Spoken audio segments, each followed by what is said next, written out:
Hola, Hola, Som Teatre de Caixó, jo sóc Marc, jo sóc Laia. i jo sóc Jordi.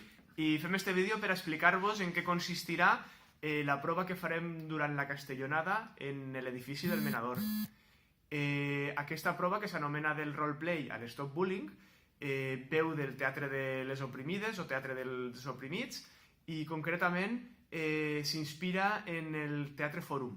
El Teatre Fòrum consisteix en que se presenta una història sobre una problemàtica social i després es convida als espectadors i espectadores a pujar a l'escena, a intercanviar-se per un dels actors o actrius i proposar una alternativa, una solució al conflicte plantejat.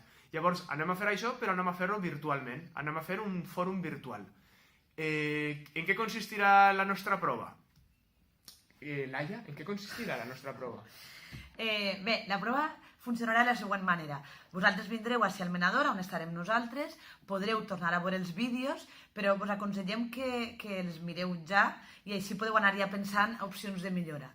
Llavors, vindreu al Menador, com dia, podreu tornar a veure els vídeos i us deixarem un temps per a que penseu, perquè entre tots trobeu una proposta de millora i un temps també per a gravar això.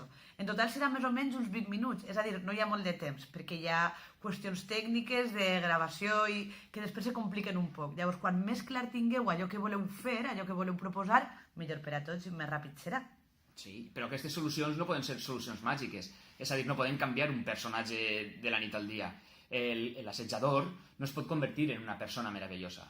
Llavors, hem de canviar els personatges que poden influir en l'escena, tant els que estem allí, que proposem nosaltres, com ficar un personatge extern, és a dir, podem afegir personatges. El tema estarà en què nosaltres dividirem el grup.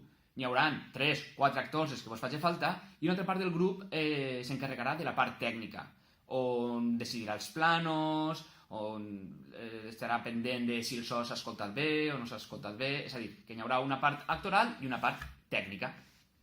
Així que vos animem a que li doneu una ullada als vídeos amb les dues propostes d'assetjament que plantegem ahir i que discorriu com se podria solucionar aquesta realitat que no ens agrada i que voldríem canviar.